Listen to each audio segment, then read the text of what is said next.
Alex, I was out in the shed yesterday just staring at the electric meter. It was spinning so fast I thought it might actually achieve liftoff. Between the dust collector screaming and the welder drawing enough juice to dim the lights in the next county, I started thinking the sun is just sitting up there giving it away for free. Giving it away for free? Tiger, every time you find a free source of something, I end up helping you haul 3 tons of scrap metal or rewiring a circuit you nearly vaporized. Solar isn't exactly plug and play when you're trying to run a 3 horsepower table saw. That's the thing though. Everyone thinks you have to go full Moonbase Alpha and spend $40,000 to get started.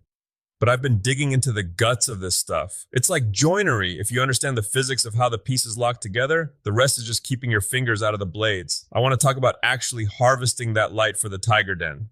Okay, I'm intrigued, but let's keep this grounded. No tiger science where you explain voltage using a metaphor about sourdough starter. Give me the real breakdown. If a maker wants to stop cutting checks to the power company, where does the journey actually begin? It begins with the 4 pillars. If you're building a shed, you need a foundation, walls, a roof, and a door. Solar is the same. You've got your panels, your batteries, your controller, and your inverter. If you miss one, you aren't making power. You're just decorating your roof with expensive glass. Most people get the panels. Those are the big blue or black rectangles that make neighbors ask questions. But the rest of that box, the brain part, that's where people get squirrely.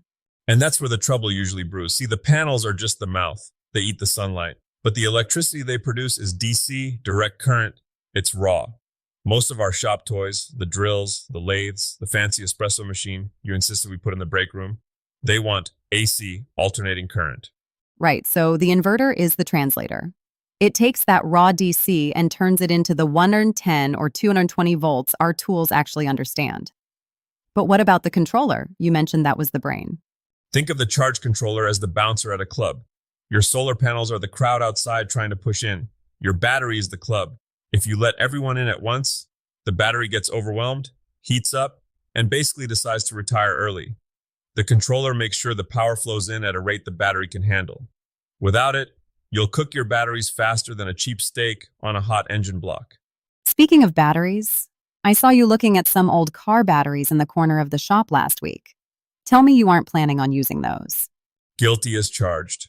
I had a moment of weakness, but that's a classic rookie move. Using a car battery for a solar setup is like using a sprinting horse to pull a plow.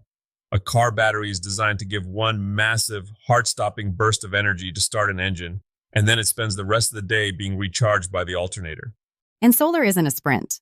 Exactly, it's a marathon. You need deep cycle batteries. These are the marathon runners. They're designed to be drained down low and then slowly filled back up over and over. If you use a car battery, it'll work for a week and then it'll just give up the ghost. It'll have the capacity of an AA battery within a month. So we're looking at lead acid or the fancy lithium stuff everyone on the internet is shouting about? Lithium is the goal, honestly. LiFePO4, lithium iron phosphate. It sounds like a tongue twister, but it's the gold standard. They're lighter. You can drain them almost to zero without hurting them, and they last for years. Lead acid is cheaper up front, but they're heavy as lead, shocker, and they're finicky. They're like a pet that needs constant attention and a very specific diet. Okay, so we've got the panels eating sun, the controller managing the flow, the battery holding the juice, and the inverter turning it into tool-ready power. But Tiger, you're a guy who likes to over-engineer. How does a normal person figure out how big this stuff needs to be? I don't want to be mid-cut on a piece of walnut and have the saw die because a cloud drifted by. That's the math part that makes people's eyes go misty. But it's just basic arithmetic. You have to speak the language. Volts, amps, and watts. I always think of it like plumbing. Volts is the water pressure. Amps is the flow rate. How much water is actually moving. And watts? That's the total power. Volts times amps equals watts. So if my sander says it's 5 amps and it's a 120-volt tool, that's 600 watts? Look at you. You're practically a journeyman. Yes. Now, if you want to run that sander for an hour, you've used 600 watt hours. To make that work, your battery bank needs to hold more than 600 watt hours, and your panels need to be able to put that many watts back in during the day. But wait, if I have a 100-watt solar panel and I need 600 watts for my sander, does that mean I need 6 hours of perfect sun just to sand for 1 hour? Now you see the catch. Solar is a game of patience and storage. It's about filling the reservoir while you're dormant so you can open the floodgates when you're working. Most people underestimate how much they use. They think, oh, I'll just get a little camping panel. Then they plug in a miter saw, and the inverter just screams in agony before shutting down. I've heard that scream, usually followed by you yelling something about the ghost in the machine. Hey, that was a specific incident involving a vintage drill press and a very humid Tuesday. Don't pin that on me.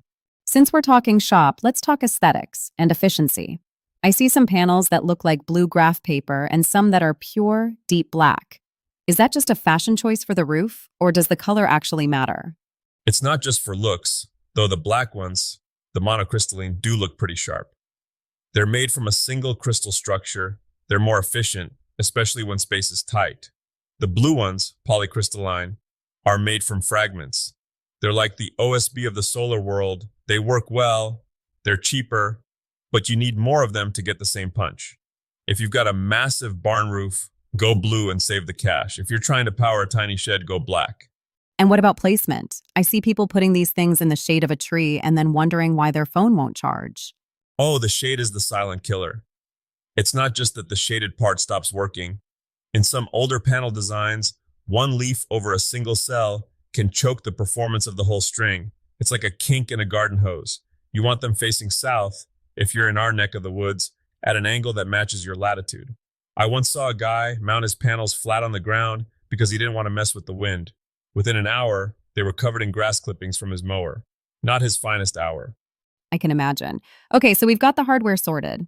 But let's talk about the shop disaster potential here. What's the biggest don't when you're actually hooking the wires up? Because knowing you, there's a story about a spark that turned your eyebrows into carbon. Don't ever, and I mean ever, hook the panels to the controller before you hook the battery to the controller. That sounds oddly specific. Why? Because the controller needs to wake up and see the battery first so it knows what system voltage it's dealing with. Is it 12 volts, 24, 48? If you blast it with 40 volts from the panels while it's still trying to figure out its own name, you can fry the motherboard. It's like throwing a bucket of ice water on someone while they're still in a deep sleep. They're going to wake up, but they aren't going to be happy about it. See, this is why people pay installers. It feels like one wrong move and you're turning your shop into a very expensive campfire. It can feel that way, but honestly, if you respect the current, it's no more dangerous than a table saw. You just have to use the right wire gauge. That's another thing. People try to use thin little lamp cord to move 50 amps of current. The wire gets hot, the insulation melts, and suddenly you have a heating element in your wall where you definitely didn't want one. So, use thick wires, follow the order of operations, and don't let the grass clippings cover the panels. Is it actually worth the investment for a hobbyist? Or is this just a way for us to feel like we're living in a survivalist movie? A bit of both, maybe. But there's a certain soul-deep satisfaction when the sun is beating down on the roof and you hear that hum of the lathe, knowing that every shaving you're making is being powered by the sky. No bill, no coal, no noise, just you, the wood, and the photons.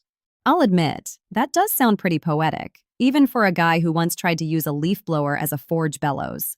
Hey, that worked for 3 minutes. Okay, give us the takeaway. If I'm a maker and I'm standing in my shop right now, looking at my power bill and then looking at my roof, what's the first realistic step? Start small. Don't try to power the whole house on day one. Get a single 100-watt panel, a decent MPPT controller. That stands for maximum PowerPoint tracking. It's the smart kind of brain, and one good battery. Use it to power your lights and charge your cordless tool batteries. Once you see the lights kick on and realize you aren't paying a dime for them, the solar bug will bite you. You'll be looking at every flat surface you own, wondering how many cells you can fit on it. Just stay away from my car roof, Tiger. I know that look in your eye. No promises. But seriously, the real lesson here is about independence. As makers, we love being able to build our own furniture or fix our own machines, taking control of the energy that runs those machines. That's just the natural next level. It's about building a shop that breathes with the world. Well, I'm sold. But if I come in tomorrow and you've replaced the shop floor with solar tiles, we're going to have a talk. Deal. Now let's go see if that battery bank we set up is full. I've got some scrap maple that isn't going to turn itself.